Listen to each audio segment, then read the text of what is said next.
The name of this program is Darrow, 100 Years Later. It is a program about a remarkable man named Clarence Darrow, who was born 100 years ago. This program comes from Chicago because that is where Darrow lived and worked and where the world learned his name. Chicago is where he died 19 years ago. If you don't know who Clarence Darrow was, you will find out in the next few minutes. If you do know who he was, you will learn some things about him that you don't already know. Clarence Darrow had an uncanny way of detecting phonies. Clarence Darrow died on March 13th, 1938.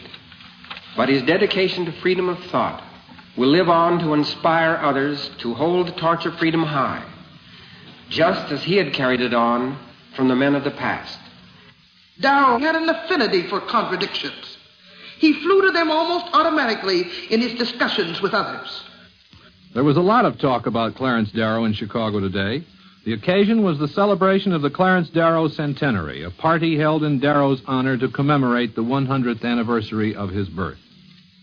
He was born on April 18th, 1857, in a white frame house at Farmdale, Ohio, and raised by his father, Amorous, at Kinsman, Ohio. He is remembered at Kinsman as the boy who would argue against everything. As a man, he learned that it was better to argue against something, and preferably something bad. And he became the greatest defense lawyer that this country has ever seen.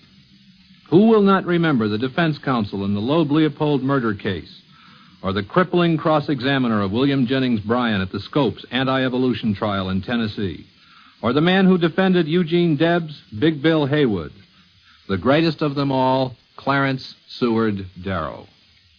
Lawyers can talk for hours about some of the lesser-known courtroom miracles performed by Clarence Darrow. And at one time, more than 100 men could say, Clarence Darrow saved me from the gallows. Any man this good in a courtroom could have been expected to be pretty good out of one, and Darrow was. He was a boisterous debater who would talk on any topic, a writer of books and pamphlets, a champion of unpopular causes, a man with hundreds of enemies and thousands of friends, all of whom remember him in surprising detail. In the 60 years of his law practice, from 1878 to 1938, Darrow thundered and shouted and laughed his way through an incredible life, and a lot of people are around today who remember it. And today in Chicago, at the Darrow celebration, the Adult Education Council brought together some who knew Darrow and some who didn't. In paying their respects, some of the speakers touched on basic principles, Darrow principles, in a symposium on freedom under law, and they had this to say. Mrs. Edith Sampson, former member of the U.S. delegation to the United Nations. It would be simple to say in a word for whom it was that Clarence Darrow thought there should be freedom. Everybody. Every last pitiful man and woman among us, he believed, should be free.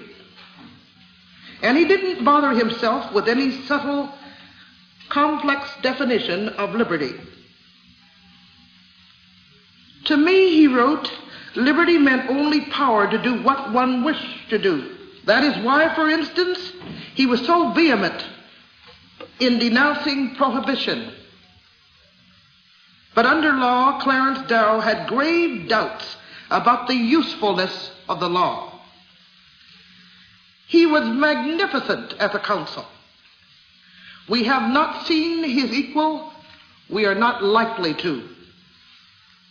Yet he still had a genial contempt for his calling. In court, he wrote in the autobiography that had so little of biography in it, every important issue may be thrown to the wind on account of the most senseless law or a crochet of a judge. And to the young man who had said he was thinking of going to law school, Darrow wrote bluntly, the law is a bum profession, as generally practiced. It is utterly devoid of idealism and almost poverty-stricken as to any real ideas. Thank God, and I say so reverently, that thank God he was, in his own career, the flaming contradiction of that cynical summary. his allegiance was to the minorities. Inevitably, in this nation of ours, it was to the Negro. In one way, it was strange that he was wedded so much to that cause. He was himself little conscious of color. It happens that he was speaking of character, of the good and the bad in men rather than of race, when he made the one pronouncement so often quoted. The truth is, no man is white and no man is black. We are all freckled. Dr. Preston Bradley of the People's Church in Chicago. I happen to belong to a profession that Clarence Darrow didn't like. He didn't like my profession any more than he liked the legal profession.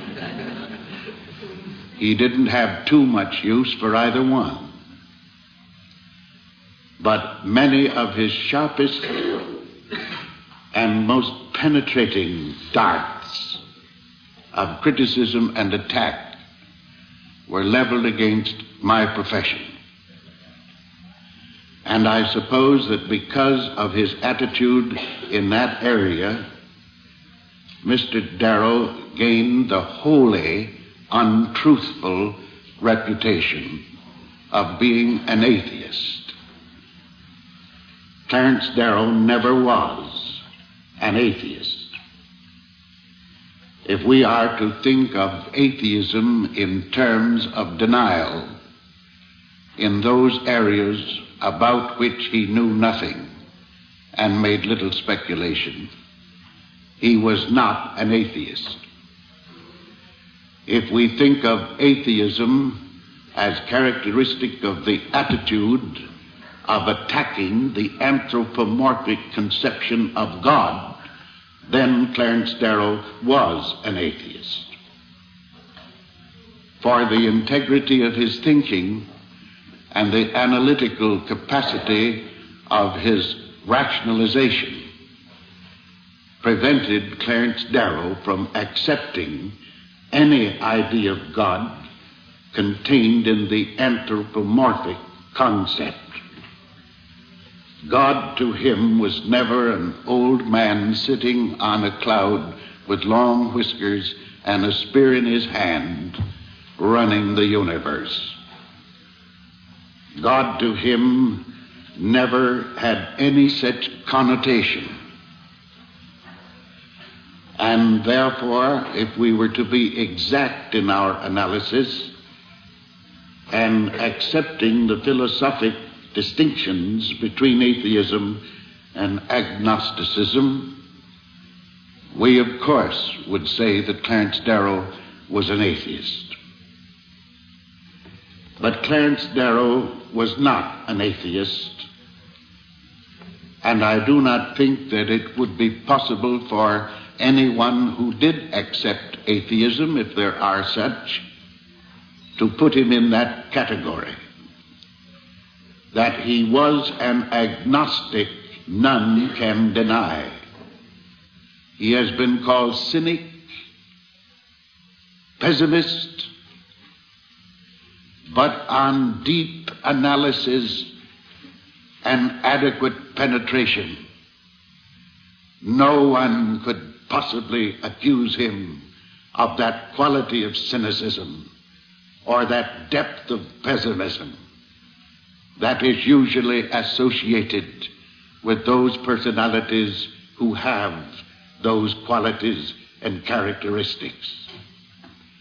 Darrow's philosophy of freedom was that in the application of freedom to every area of the personality and of society, man would have uninterrupted opportunity to develop a wholly complete, integrated personality. Norman Thomas, once candidate for the presidency of the United States on the socialist ticket and an old friend.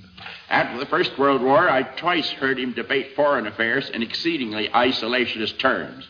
One time it was at Princeton at a national student conference, the climate of which was Darrow's debate against Senator Lenroot of Wisconsin. I forget the exact subject, but it had to do with international cooperation. On neither side was the debate a brilliant performance, although Mr. Darrow won a lot of applause not only by his cracks, I can think of no more accurate term, but also by his decidedly informal appearance. It was a dressy occasion. President Hibbon of Princeton, who was presiding, wore academic regalia, and Senator Lenroot evening clothes. Darrow wore his usual suit in its usual condition and effectively displayed his suspenders to the delight of the audience. And that's about all I remember of the discussion. A few years earlier, I had presided at a debate in Carnegie Hall between Mr. Darrow and Morris Hillquit, the brilliant socialist lawyer. The debate concerned American membership in the World Court on the basis of a protocol approved by Charles Evans Hughes. We chatted in an anteroom before the debate, and only when an usher came to tell us it was time to begin did Darrow say to me in a loud stage whisper, "Norman, have you got a copy of the protocol of the court?" I said, "No, not with me. I'm only presiding." And then I added, "Does that mean that you haven't read it?" He said, "Yes." "How then," I asked, "will you debate it?" "Trust me," was the answer. "I can debate any question in the negative." And in that more or less jocose answer lies the clue to many of Darrow's activities and opinions. He was a skeptic and a no-sayer, but a no-sayer in defense of what he regarded as positive rights to liberty of thought, speech, and conduct, against government or the mob. Darrow was a great jury lawyer, but he would have seen through the hypocrisy of the Southern drive to make obedience to court orders protecting, for instance, the right of Negroes to vote, dependent upon a jury trial when the juries are collected exclusively from the enemies of the Negroes. We shall bear that in mind, I hope, in the discussions in Congress, if Congress ever gets to discussing it outside of committees. Men and groups calling themselves liberal have a great capacity for effective intolerance. In many fields, they are true believers and act like that. But I add that freedom based solely on cynicism or skepticism is a dubious good.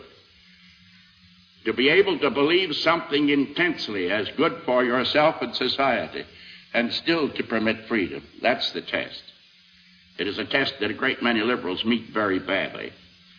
The difficulties in achieving freedom under law are very real. It is therefore the more important that Clarence Darrow, being dead, should yet speak to us. Edgar Lee Masters, who was once a law partner of Darrow's, wrote a poem about the man in 1922. It is a little-known poem, part of which is worth repeating here. This is Darrow, inadequately scrawled, with his young, old heart and his drawl, and his infinite paradox, and his sadness and kindness, and his artist sense that drives him to shape his life to something harmonious, even against the schemes of God. You are listening to a special program about Clarence Darrow. So far, we have heard about Darrow from old friends and admirers. In a moment, an appraisal of the man by a Boston lawyer named Joe Welch, and then Mr. Clarence Darrow's own words, which tell the story best. But now, the defense will rest for station identification.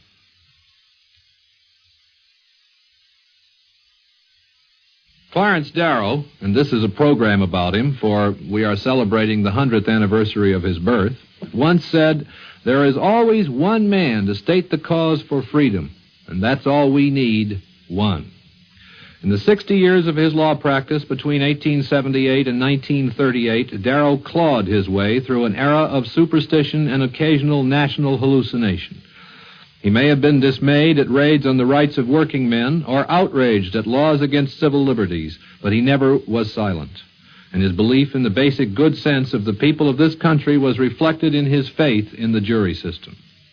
In Chicago tonight, delivering the centennial address at the Clarence Darrow Centenary, is the distinguished Boston lawyer Joseph N. Welch, an attorney known for his knowledge of the Constitution as well as his wit, urbanity, and logic.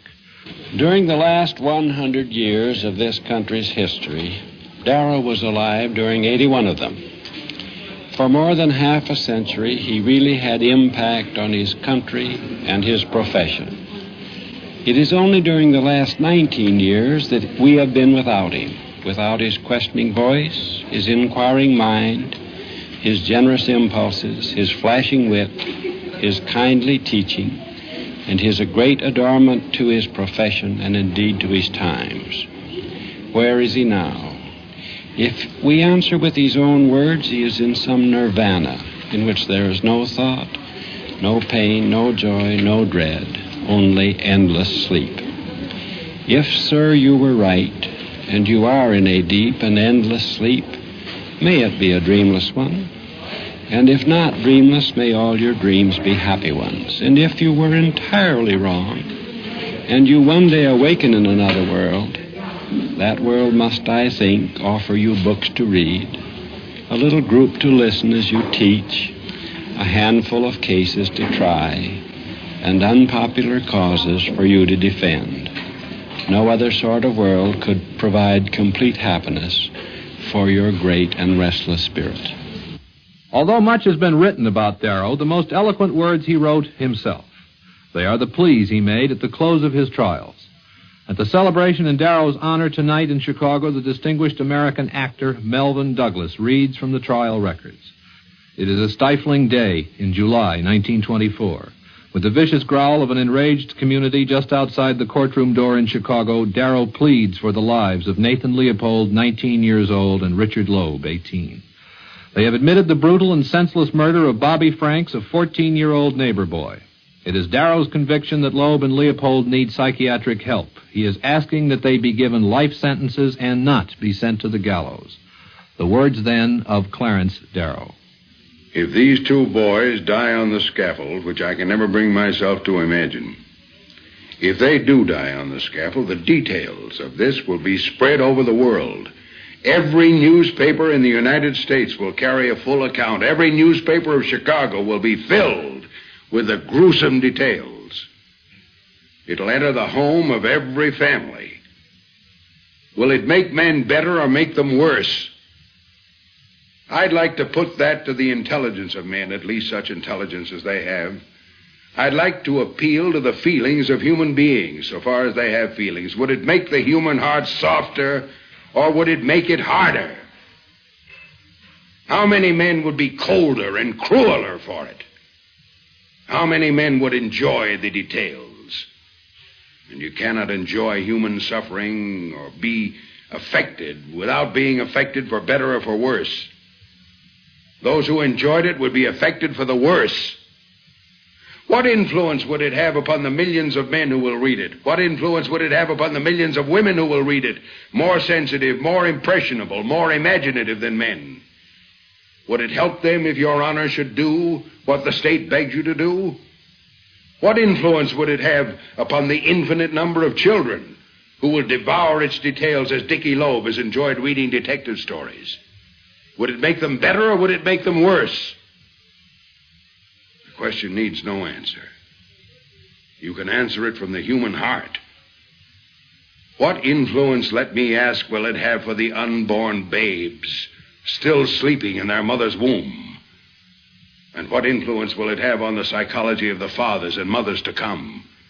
Do I need to argue, Your Honor, that cruelty only breeds cruelty, that hatred only causes hatred, that if there's any way to soften the human heart, which is hard enough at its best, if there's any way to kill evil and hatred and all that goes with it, it's not through evil and hatred and cruelty. It's through charity and love and understanding. I'm not pleading so much for these boys as I am for the infinite number of others to follow. Those who cannot be as well defended as these boys have been. Those who may go down in the tempest without aid. It's of them that I'm thinking. And for them that I'm begging this court not to turn backward toward the barbarous and cruel past. I'm pleading for a time when we can learn by reason and judgment and understanding and faith that all life is worth saving, that mercy is the highest attribute of man, Your Honor, if these boys hang, you must do it. There can be no division of responsibility here. You can never explain that the rest overpowered you. It must be by your deliberate, cool, premeditated act, without a chance to shift responsibility. It wasn't a kindness to you. We placed this responsibility on your shoulders, Your Honor, because we were mindful of the rights of our clients. If I should succeed in saving these boys' lives and do nothing for the progress of the law, I should feel sad indeed. If I can succeed, my greatest reward and my greatest hope will be that I've done something for the tens of thousands of other boys, for the countless unfortunates who must tread the same road in blind childhood that these boys have trod. That I've done something to help human understanding, to temper justice with mercy, to overcome hate with love. The verdict is history. Loeb and Leopold went to prison for life and escaped the gallows. Darrow was reputed to have received a fee of $250,000. Actually, he had to haggle to get $30,000, much of which he spent in preparing his case. One of the most dramatic moments in the career of Clarence Darrow came in Los Angeles in 1912. Darrow had just seen a case involving the defense of two men accused of a dynamiting collapse. One man went to prison for life. His brother, and they were J.B. and John McNamara, his brother went to prison for 10 years. Then the defense attorney, Clarence Darrow, was accused of bribing a juror. If convicted, he could have been sent to San Quentin. Then he began to talk. What am I on trial for, gentlemen? You've been listening here for 3 months. What's it all about? If you don't know, then you're not as intelligent as I believe. I'm not on trial for having sought to bribe a man named Lockwood. There may be, and doubtless are, many people who think I did seek to bribe him. But I'm not on trial for that. And I'll prove it to you. I'm on trial because I've been a lover of the poor, a friend of the oppressed, because I've stood by labor for all these years and have brought down upon my head the wrath of the criminal interests of this country. Whether guilty or innocent of the crime charged in the indictment, that's the reason I'm here. And that's the reason I've been pursued by as cruel a gang as ever followed a man.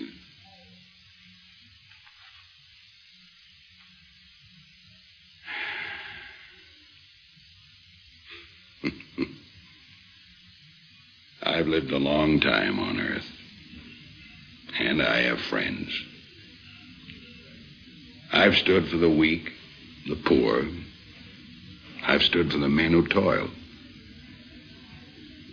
I have friends who've come to me here in my sore distress. I have friends throughout the length and breadth of the land. And these men are the poor and the weak and the helpless, to whose cause I've given voice. If you should convict me, there'll be people to applaud the act.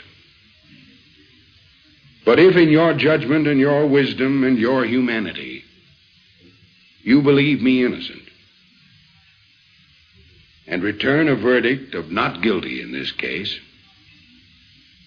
I know that from thousands and tens of thousands, yea, from millions of the weak and the poor and the helpless throughout the world will come fervent thanks to this jury for saving my liberty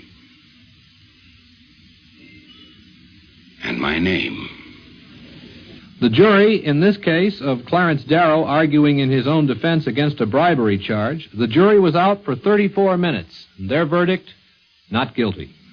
Books have been written about Darrow, notably Irving Stone's fine biography and a not-so-fine autobiography that Darrow wrote in his later years. Darrow's defense of Loeb and Leopold made up an important and verbatim part of Meyer Levin's bestseller, Compulsion.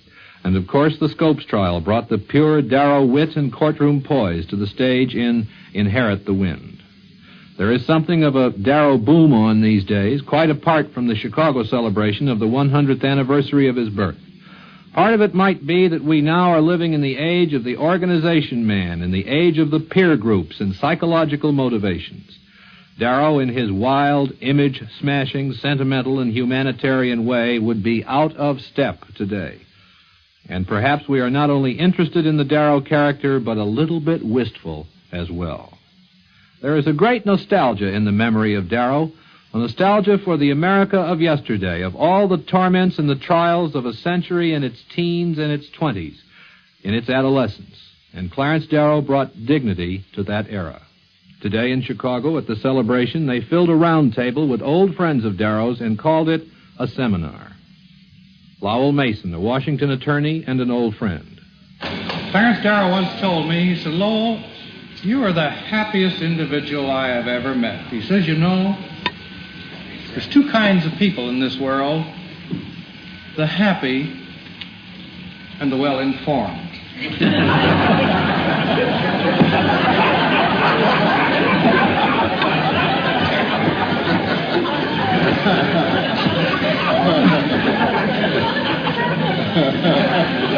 Well, when I was a young state senator and I was going to clean everything up, there was a great turmoil in the papers. There were a lot of morons loose in the town doing a lot of things they shouldn't do, and so I introduced a bill that we should have a farm to put all the morons on. And I had a committee meeting, and I had Clarence Darrow come and testify before it. And he said, "Lowell," he says, "if you put all the morons in Illinois on the farm," he says, "you're going to injure merchandising, tie up manufacturing, and completely close the legislative hall."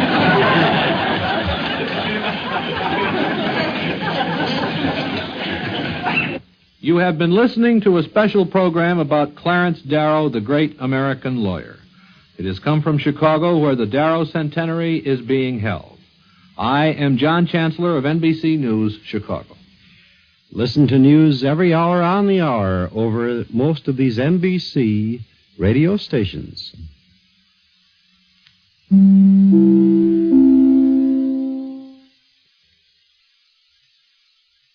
That was Darrow, all right.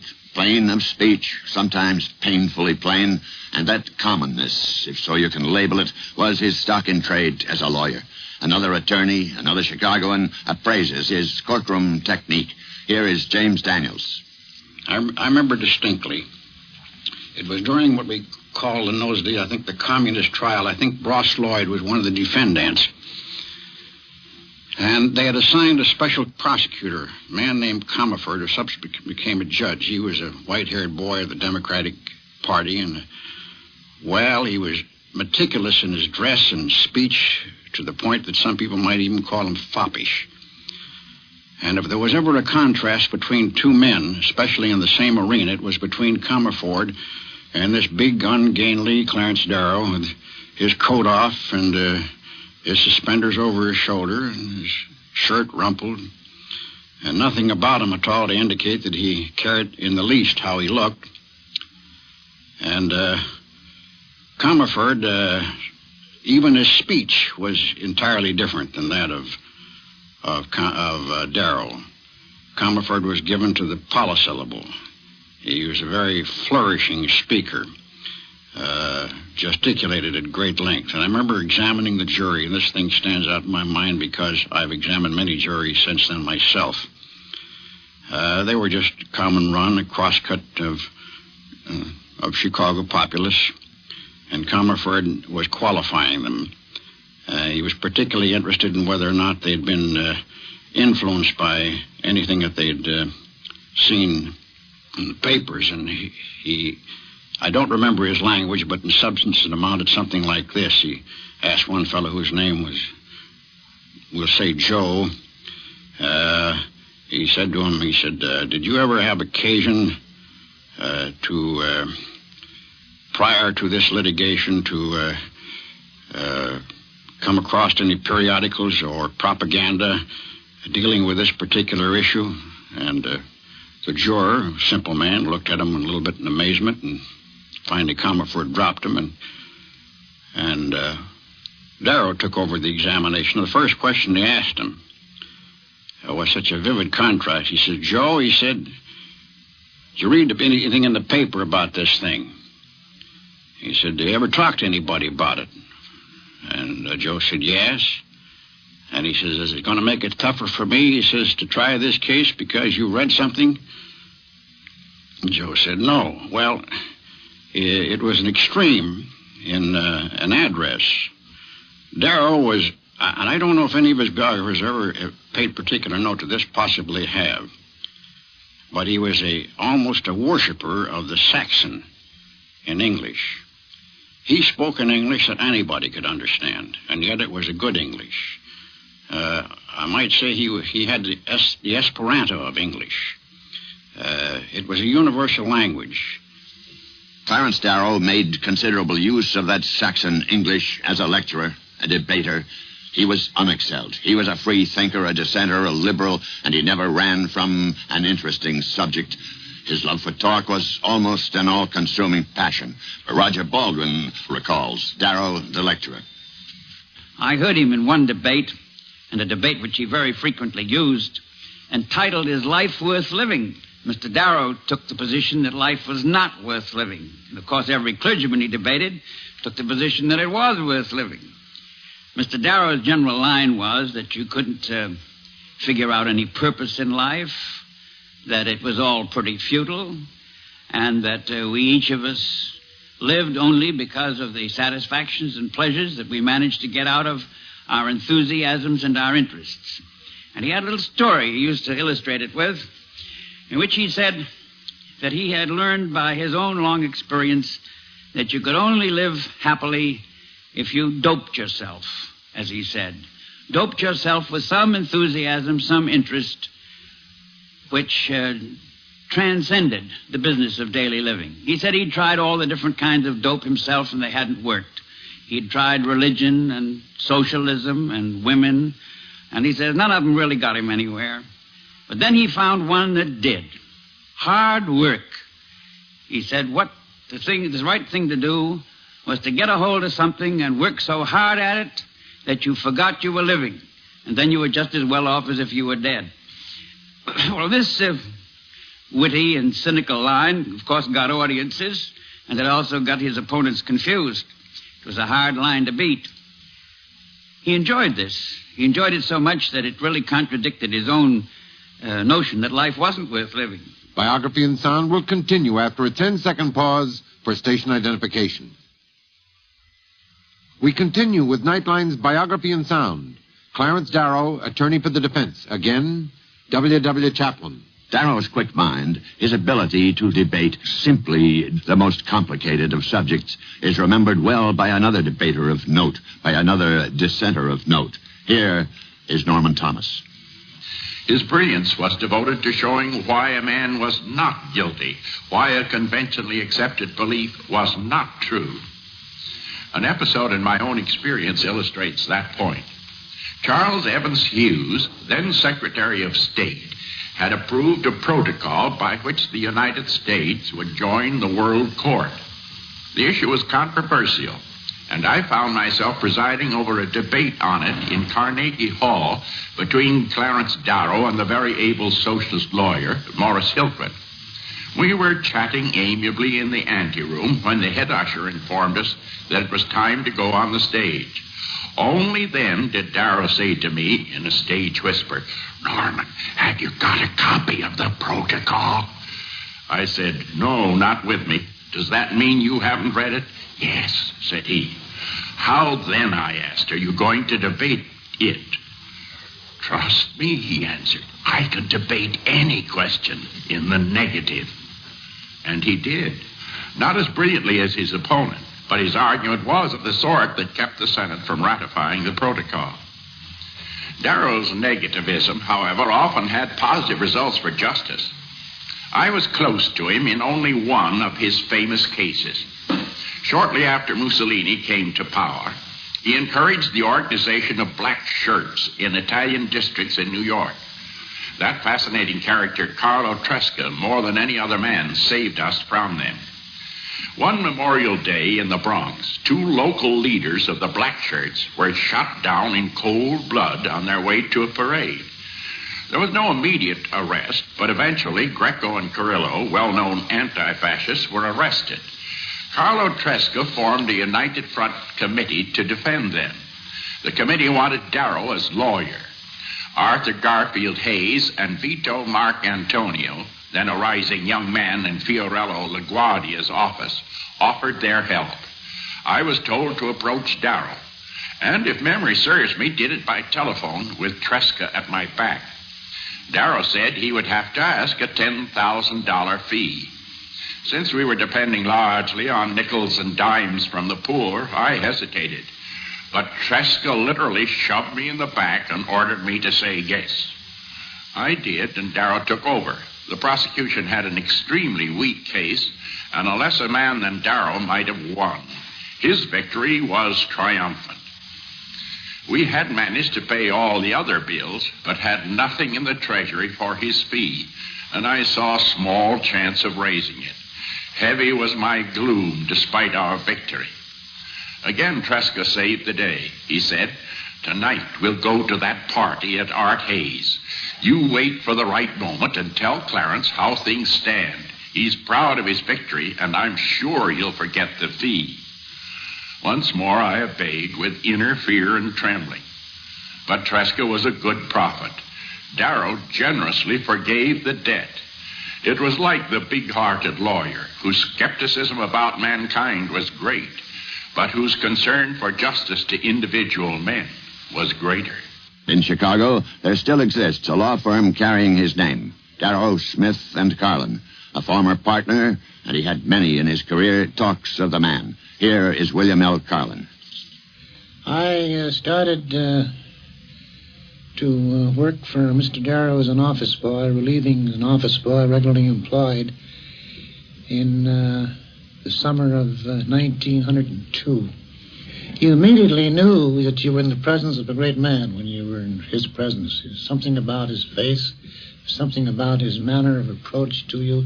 He made you feel at home. He wanted to be your friend. It was the most unorthodox law office ever in this town. He was interested only to have you there if there was work to do. If there wasn't work to do, you were at perfect liberty to leave. He had no rules.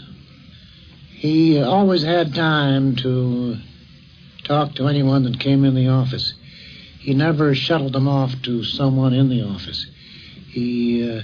For instance, during the Loeb and Leopold trial, when he had a great many things in his mind by reason of that trial, yet when anyone came in to see him during that trial, he had time to see him at the noon hour, or he would take them over to the courthouse with him and discuss their problems on his way to court. He was a liberal in his thinking. He was a liberal all the way through. He was against politicians. He was strictly for the man who was a liberal, not his party. Politics he was against politics. He was a homely man in the sense that if you're looking for a good-looking man, but he was a fine-looking man if you were looking for a man of character. His face was lined with character. He was a very sloppy dresser. Mrs. Darrow had all she could do to get him to go to the tailor to get a suit. He refused to wear dress suits or tuxedos unless he absolutely had to. He'd get a shine every 6 months. The barber used to kid him about that. The colored boy had talked about getting a shine. He was not due until Christmas. This would be in July. And he wouldn't care much about how his tie looked or how his hair was. He used to comb his hair with a towel.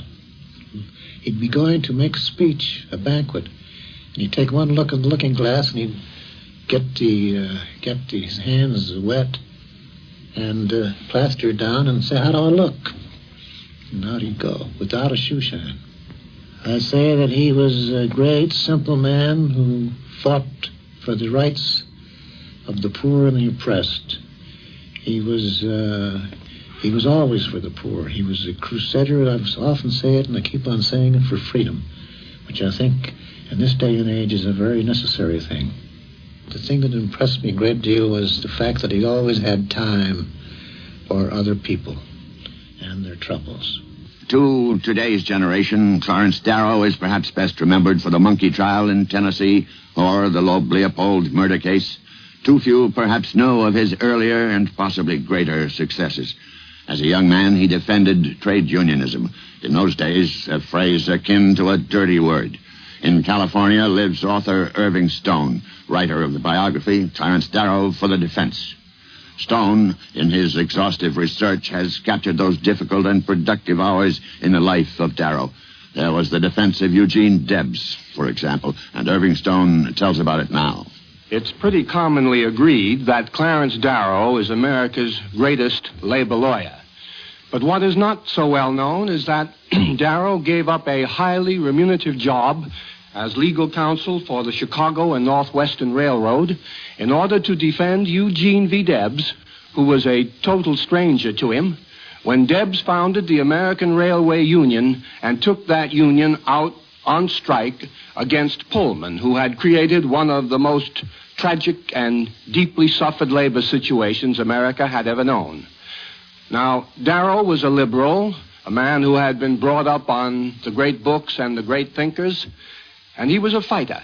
Yet he was also a man who believed in nonviolence.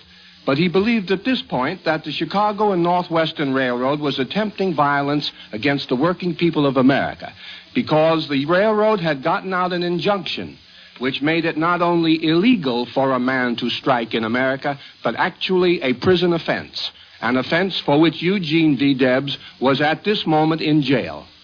When Darrow walked out of his job to defend the labor union, he changed his entire life, and he also changed the entire life of America. It was Darrow's idea that a man who worked for a living was entitled to a good wage and was entitled to the protection of his job and was entitled to consort with his own working men, his own fellow workers, in order to better their own position in life. Darrow, when he went into this trial, lost not only his job, but most of his friends and all of his sympathizers in Chicago. He helped the American Railway Union not win the strike, but gain certain concessions from Pullman. But at the end of that time, though he had helped labor considerably, he was out of a job, he was broke, he had no one to turn to because he was now thought of as a radical. This was the beginning of his great career, and it was the beginning of his place in defending labor. And the heartbreaking McNamara case. In the entire story of the conflict between labor and management in this country, there's no case so tragic as the bombing of the Los Angeles Times building in 1911. At this time, Los Angeles was called the worst open shop city in America. Controlled by the Los Angeles Times and by the Merchants and Manufacturers Association, no union was allowed to form, no company was allowed to let a union member work for it, or it had its credit cut off and its customers kept away from it. In an effort to put unions into Los Angeles, the steel workers sent in a number of organizers, and violence began at once. At this point, the McNamara brothers were sent into Los Angeles to put a bomb in part of the Los Angeles Times building to cause an explosion in the mistaken and forlorn idea that this could frighten the people of Los Angeles into letting the unions in. The tragedy arose when the bomb explosion caused a gas line to blow up the entire Los Angeles Times building and to kill 20 innocent working men. In order to have the best possible defense for the McNamara brothers, unions called in Clarence Darrow once again because he was the greatest defender labor had in America. Darrow did not want to come. He wanted to build up his practice. He was not well.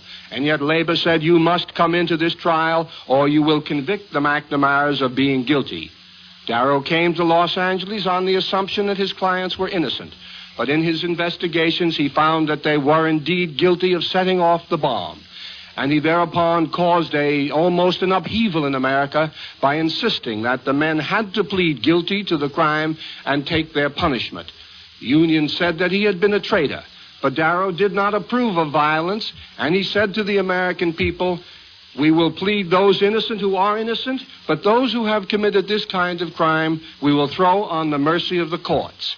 He did so in a speech which the entire nation listened to, telling them of the wrongs that had been committed against labor, but by the same token telling labor that they must not commit crimes or illegal acts, that they must work in peace and in harmony with management to achieve the ends that labor and management both want and need so desperately in this country. The McNamaras were given life sentences, the older of the two being pardoned after a great many years, the younger brother dying in prison. Darrow himself was then arrested and tried for a subornation of perjury, tried not once but twice by the same forces that wanted to keep union and organized labor out of Los Angeles. He very nearly had to go to the penitentiary for the rest of his life, but his brilliant pleas for the men he had defended, for the poor, for the weak, for the downtrodden, for those who desperately needed a voice, earned him an acquittal by both juries in the both trials. The McNamara trial showed, as did a great many of his other cases, that Darrow detested the thought of capital punishment. But even that distaste was not without a tinge of Darrow humor. Again, Roger Baldwin of the Civil Liberties Union. Darrow was a lifelong opponent of capital punishment, and I believe for some years headed a national association to abolish capital punishment. He was always against the death penalty, of course, in the cases which he defended, but he was also against it on principle. I once went with him to Washington when he testified before some committee of Congress which had a bill abolishing capital punishment, I believe, in the federal jurisdiction. And I remember one remark he made which was certainly the key to his attitude and certainly impressed the congressman. He said, "I never wanted to kill any man myself, and I don't think the state ought to kill any man either. But I must admit," he said, "I've read a good many obituary notices with great satisfaction." And Darrow possessed that same sort of humor about something else he disliked. And Professor Smith recalls that humor as applied to religion. He came up to my office one day when I was in Congress. But back at home, the city of Chicago, his old face, weather-beaten as it was, just simply beaming with joy. I said, "Clarence, you must have got news that some wealthy uncle died and left you a legacy. I never saw you look so happy." "No," he said, "not that, but thing next to that," said, "I made a discovery last night that gives me more pleasure than anything I ever discovered in my life." I said, "What in the world could this be?" But he said, "You know, I've always been against religion." I said, "Yes, I know you have, but all I ever observed that the consequences was that you fell in love with every priest, preacher, and rabbi you ever debated with, and you loved Christians till I think you're more Christian than they are." Well, he said, "I resent that." But he said, "I've always been against it, and I've never been able to do anything about it." I said, "You discovered last night how to get rid of religion? That's quite an order." Well, he said, "I think I did, but it required your help." Now, I said, "Count me out of this enterprise, but what did you discover?" Well, he said, "Don't you know in reading the biographies of the great men that it always says that they got religion at their mother's knees?" Well, I said, "Yes, so what?" Well, he said, "Don't you see, all we got to do is to pass a law cutting off all mother's knees and stop the nonsense at its source." Well, have we summed up the man? Have we told the story of Clarence Darrow? Not quite. We have searched in the course of this biography in sound for one word that would best sum up Clarence Darrow. Perhaps because of its very simplicity, that word is friend. Like the friend he made of a Chicago cab driver. He's Clifford Richards. Our meeting started when, getting in my yellow cab, he found me working a difficult crossword puzzle. I was stuck. He finished the puzzle. This, coupled with a conversation which revealed I had some out-of-print books which he wished to read, resulted in our meeting rather irregularly in the park across from his home. After 1930, when he seldom went to his office, our tryst increased. He talked of many things: religion, politics, events of the day, and of Governor Altgeld, who was his guide and inspiration. Listening to him, I received a liberal education. I would read to him from the leading weekly book reviews the reviews of books I knew he would like. Many of these he bought. Quite a few of them he would have hand over to me, and they now repose in my library. The most fitting tribute I can find is a paraphrase of the last paragraph of the address Mr. Darrow gave at Governor Altgelt's funeral. It goes something like this. Devotedly have we followed you. Implicitly have we trusted you. Fondly have we loved you. Your chair is vacant now, and we must stagger on the best we can alone. In the darkest hours we look in vain for your loved form. We will listen hopelessly for your devoted, fearless voice.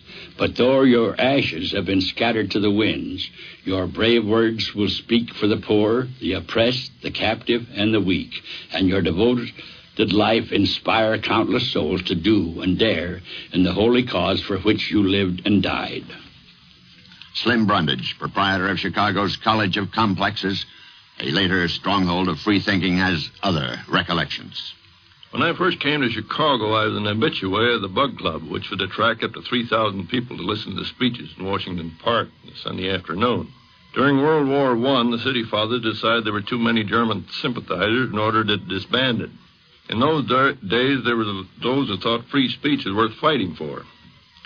Being one of the Bugs, Clarence Darrow signed a petition demanding an injunction against the police department from stopping the meetings of the Bug Club. Darrow was the first signature. 15,000 people signed it after him. The order against free speech was rescinded, and I became a Bug in 1923. Hadn't been for Darrow, there'd probably never been any Bug Club. You can get out of the books most of the things he accomplished. What kind of a man he was can only be told by the reaction other people had to him. He had never lost the common touch. His homely face would light up with a kindly smile when approached by even homeless people. Every year, Darrow was invited to be the guest of honor at the Walt Whitman dinner. One time he was called upon to talk. When he was called upon to talk, he said, "You know, I've been coming to these dinners for years. Finally, I decided I'd take a night off and read Leaves of Grass." Folks, my conclusion after a careful perusal was that Whitman wasn't a poet. Now, here's my idea of a real poet. He held up a thin volume of The Shropshire Lad by A.E. Houseman. In his defense of Leopold and Loeb, he quoted Houseman twice. Immediately upon reading the verses in the papers, I rushed out and bought a book. Those verses, let's see. Now hollow fires burn out to black, and lights are guttering low. Square your shoulders, lift your pack, and leave your friends and go. Oh, never fear man nought's to dread. Look not left nor right. In all the endless road you tread, there's nothing but tonight. Clarence Darrow, quoting poetry in his defense of Nathan Leopold and Richard Loeb.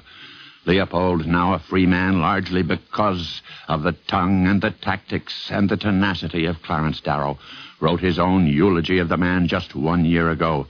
Here is Ralph Newman, a famed Lincoln scholar who befriended Leopold during his prison term, to read it. On the occasion of the celebration of Darrow's 100th birthday just a year ago, I asked Nathan to pay tribute to Darrow. This is what he had to say. Clarence Darrow was 66, what the world calls an old man when I first made his acquaintance. But he did not give the impression of age. Rather, there was about his craggy face, about his unruly iron-gray hair, about his loose-jointed, shambling figure, a certain air of timelessness. You simply did not think of his age. Instead, you knew from his deeply lined face that he had lived, richly and deeply. Mr. Darrow was many things: philosopher, humanitarian, lawyer, defender of the rights of the underdog. So many things that it is hard to decide which aspect of his character made the deepest impression on those who knew him. To me, at least, Mr. Darrow's fundamental characteristic was his deep-seated, all-embracing kindliness. You couldn't look at the man without being struck instantly by this keynote of his character. Clarence Darrow was far from being sure that life, under the happiest circumstances, is worth living. He knew sorrow and trouble intimately and at first hand. His instantaneous reaction toward people, especially people in trouble, was the welling forth of that tremendous instinctive kindliness and sympathy. It was so genuine, so immediate, so enforced. and it embraced the whole world, or at least nearly the whole world. The only things Mr. Darrow hated were what he considered cruelty, narrow-mindedness, or obstinate stupidity. Against these he fought with every weapon he could lay a hand to. And unfortunate was the individual who, in Mr. Darrow's opinion, stood for any of these qualities. His merciless scorn, his blistering sarcasm, his rapier-like thrust of irony must have made many an opponent squirm. But Mr. Darrow hated only these character traits, never the individual who manifested them. He was a deep and original thinker. Although he was widely read and possessed of an amazing store of the world's knowledge, the most striking characteristic of his thought was its originality. In many fields, he was a generation ahead of his time. He hated superficiality. He refused to conform for conformity's sake. One result was that he often espoused unpopular causes. It may be said of him that he was one of the best hated, as well as one of the best loved men of his day. Clarence Darrow came to visit me a few months before his death. Physically, he had grown feeble. The mark of death was on his face. But age and illness had not dimmed that piercing inner light. His wisdom, his kindliness, his understanding love of his fellow man shone out from under the wrappings of his flesh, as brilliantly on this last day I saw him as it had on the first. Nathan F. Leopold, Jr. The story of Clarence Darrow, another in NBC's award-winning series, Biographies in Sound. Your narrator was W. W. Chaplin.